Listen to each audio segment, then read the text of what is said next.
Pagka ganito kasarap yung ulam mo, tiyak, mapapa-extra rice ka na naman nito. Tara, gawa tayo. Mayroon ako dito 1 kilong pork limpo na hiniwa ko lang ng pa-serving cut. I-marinate ko muna yan siya sa tuyo, calamansi juice at paminta. I-marinate ko yan ng overnight, pero kung wala ka namang oras, pwede na 1 hour.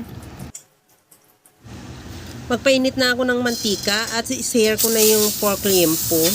Bali, pinatulo ko yan, tinatanggal ko yung marinate para hindi naman madali masunog. At antayin lang na mag-brown yung kabilang side at saka baliktarin pagka ganun din yung kabilang side. At saka magbawas muna ako dyan para maluwag-luwag yung ating kaldero. At ang iba naman, itabi ko para maigisa ko na rin yung bawang. Ihalo lang hanggang sa maglabas ng aroma yung bawang. Igisa ko na rin yung sibuyas.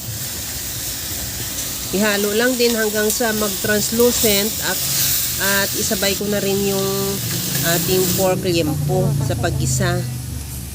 Bago ko man makalimutan, maglagay pala ako ng tomato paste para isama na natin sa paggisa para mawala yung asim.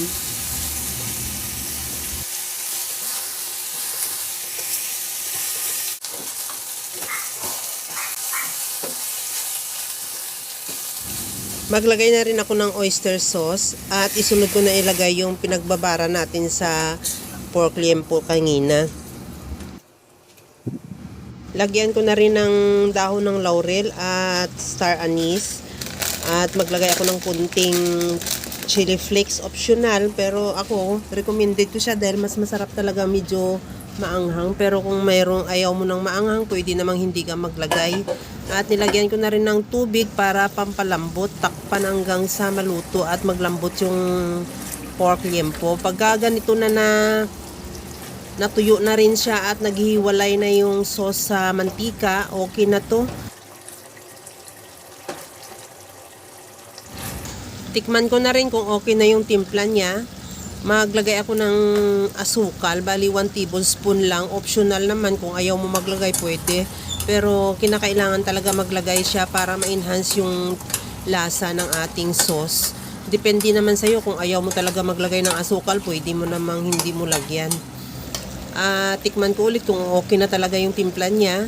At okay na to, ready to serve na yung ating napakasarap na pork asado.